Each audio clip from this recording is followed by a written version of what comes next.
गांव के कोने पर एक पुराना नियम का पेड़ खड़ा था। उसी पेड़ के नीचे रघु रोज सुबह अपना छोटा सा दाल चावल का ठेला लगाता था।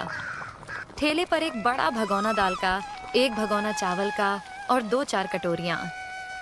दिन भर मुश्किल से 5-6 ग्राहक आते थे। उस दिन भी धूप तेज थी।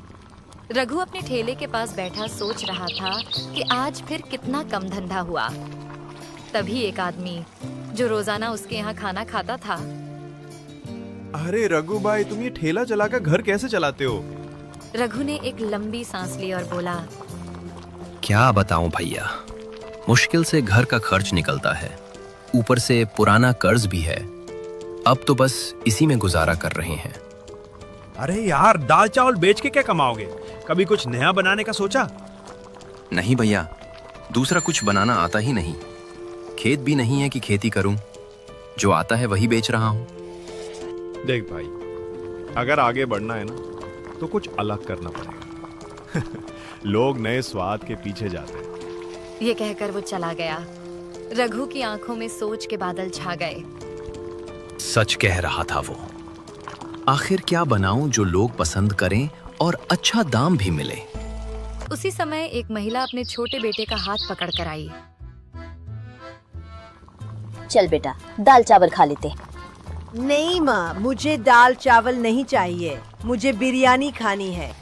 बेटा मुंह बिगाड़ते हुए बोला, बेटा यहाँ बिरयानी नहीं मिलती और वो बहुत महंगी भी होती है। चल दाल चावल खा ले। नहीं, मुझे नहीं खाना। महिला ने मजबूरी में ठेला छोड़ दिया और बेटे को लेकर चली गई। रघु ये सब चुपचाप देख रहा था। उसके मन में एक बिजली सी कौंधी। बिरयानी, हाँ, लोग बिरयानी पसंद करते हैं, महंगी भी है, शायद यही बिके। शाम को जब रघु ने ठेला समेटा और घर पहुंचा तो उसका चेहरा उम्मीद से चमक रहा था। कमला, उसने अपनी पत्नी को आवाज दी।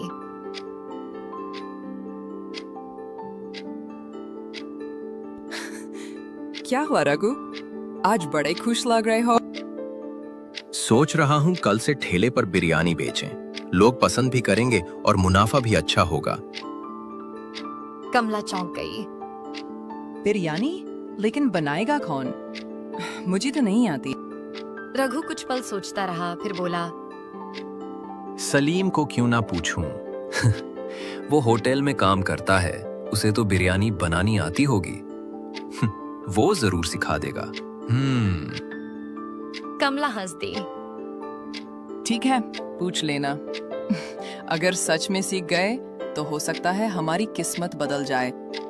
रघु के चेहरे पर उम्मीद की किरण चमक उठी। उस रात वो देर तक बैठा तारों को देखता रहा और मन ही मन ठान चुका था, कल से जिंदगी बदलनी है, किसी भी कीमत पर।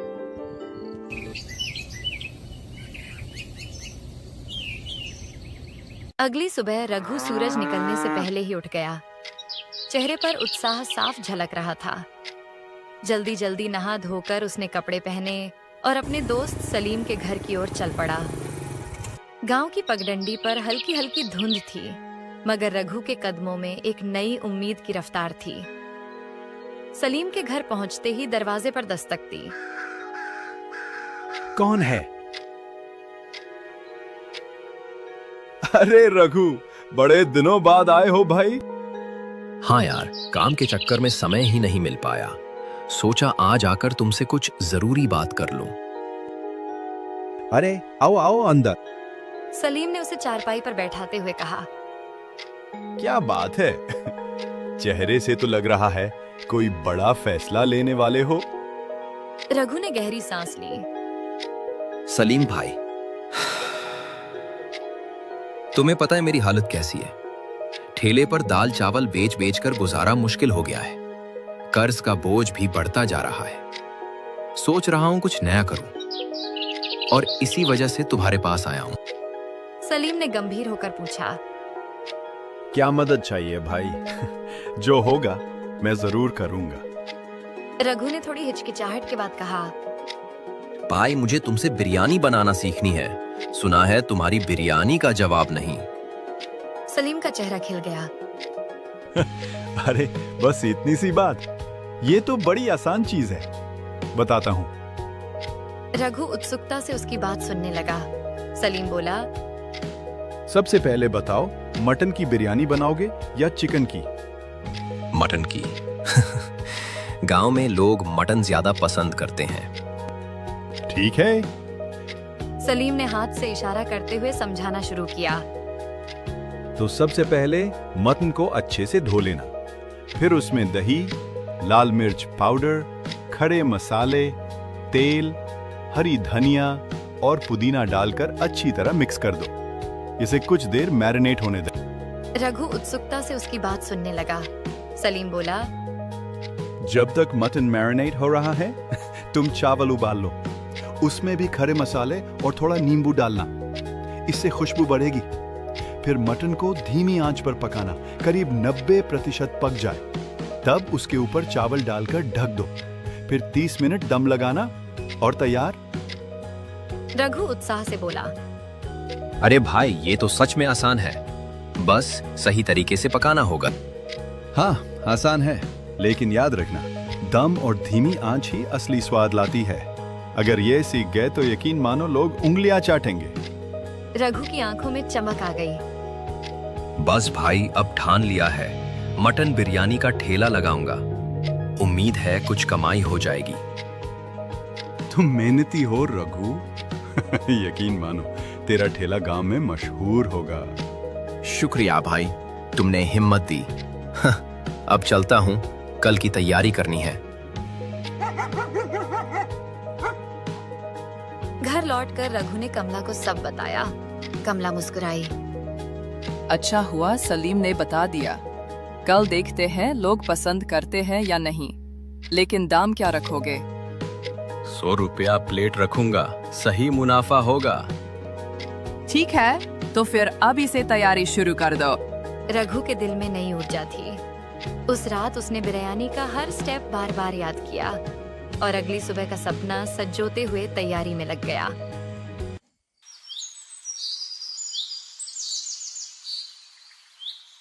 सुबह होते ही रघु ने जल्दी जल्दी नहा धोकर काम शुरू कर दिया। उसके चेहरे पर अब पहले जैसी थकान नहीं, बल्कि उम्मीद की चमक थी। उसने ताज़ा मटन अच्छे से धोया और सलीम की बताई रेसिपी याद करते हुए उसमें दही, लाल मिर्च पाउडर, खड़े मसाले, पुदीना और हरा धनिया डालकर प्यार से मसालों में लपेट दिया। कामला, देखना, आज गांव में ऐसा स्वाद फैलेगा कि लोग खुद चल कर आएंगे। हाँ, भगवान करे आज तेरा ठेला लोगों की पसंद बन जाए। मैं भी तेरी मदद करती हूँ। रघु ने चावल उबालते हुए नींबू का रस और मसाले डाले। रसोई से फैलती खुशबू ने खुद रघु को भी भूख महसूस करवा दी। बड़े बड़े हांडों में बिरयानी भरकर उसने ठेला सजाया और गांव के मुख्य चौराहे पर पहुंच गया। जैसे ही बिरयानी का पहला दम खुला, उसकी खुशबू चारों ओर फैल गई। राह चलते लोग रुककर देखने लगे। तभी कल वाली महिला और उसका छोटा बेटा वहां से गुजरे। माँ, देखो देखो, यहाँ मटन बिरयानी है। बच्चा उछलते हुए बोला। महिला चौंक गई। अरे हाँ, यहाँ बिरयानी, वो भी मटन की। चलो आज खाते हैं। दोनों ठेले के पास पहुँचे। भैया, क्या सच में बिरयानी है? हाँ दीदी, आज स्पेशल मटन बिरयानी है।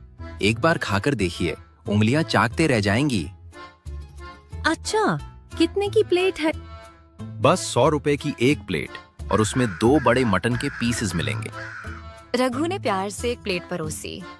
महिला और बेटा जैसे ही खाने लगे, उनके चेहरे खिल उठे। अरे भाई, ये तो कमाल की बिरयानी है।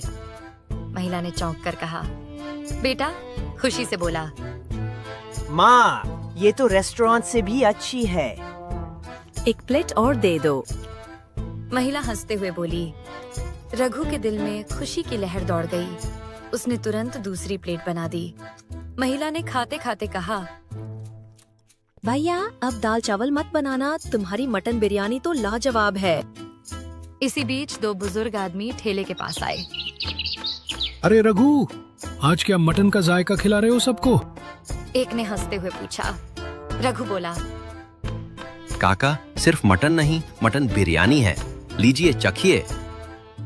वाह, मेरी तो पसंदीदा डिश है। 2 प्लेट लगाओ। जैसे ही बुजुर्गों ने पहला निवाला लिया, एक ने उंगलियां चाटते हुए कहा, भाई क्या बात है, ये तो सच में लाजवाब बनी है। और ये मटन इतना मुलायम कि मुंह में ही घुल रहा है। मसालों का स्वाद तो गजब है। धन्यवाद काका, आपकी दुआ से ही तो ये सब है।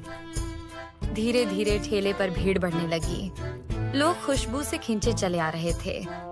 शाम तक बिरयानी का एक भी दाना बाकी नहीं बचा। रघु ने खाली हांडों को देखकर चैन की सांस ली और खुशी से घर लौट आया। कमला, उसने दरवाजे पर कदम रखते ही आवाज दी, आज तो चमत्कार हो गया। एक दिन में उतनी कमाई हुई जितनी महीने भर में नहीं होती थी। कमला खुशी से बोली, सच? वाह भगवान, अब तो हमारा सारा कर्ज उतर जाएगा। तेरा ठेला मशहूर हो गया रघु। रघु ने गहरी सांस ली और कहा, हाँ कमला, आज लगा कि मेहनत और सही सोच से जिंदगी सच में बदल सकती है। उस रात रघु और कमला के चेहरे पर संतोष की मुस्कान थी। घर में खुशबू बिरयानी की नहीं, सपनों के सच होने की थी। अगले दिन रघु ठेला लेकर उसी जगह पहुंचा। ठेले के पास पहले से ही ग्राहकों की लाइन लगी थी। तभी सलीम वहां आया और मुस्कुराकर बोला, अरे रघु, तुमने तो मुझे भी पीछे छोड़ दिया। पूरी बिरयानी की खुशबू गांव में फैल गई है। रघु हंसते हुए बोला, अरे यार, पहले खुद खा तो लो, फिर बताना कैसी है। सलीम ने सिर हिलाया। खाने की जरूरत नहीं। लोगों की तारीफें सुनकर ही पता चल गया है कि तूने कमाल कर दिया है। रघु भावुक होकर बोला, भाई, ये सब तेरी वजह से हुआ है। तूने मुझे रास्ता दिखाया। तेरे इस एहसान को मैं जिंदगी भर नहीं भूलूंगा। अरे यार, दोस्तों के बीच एहसान नहीं होता। तेरी मेहनत ही तुझे यहाँ तक लाई है। धीरे धीरे रघु की बिरयानी का ठेला गांव में मशहूर हो गया। अब वो सिर्फ ठेले वाला नहीं, सबकी पसंदीदा बिरयानी वाला रघु बन चुका था। गरीबी और कर्ज की जगह उसके घर में अब खुशियां और तरक्की की खुशबू फैल चुकी थी।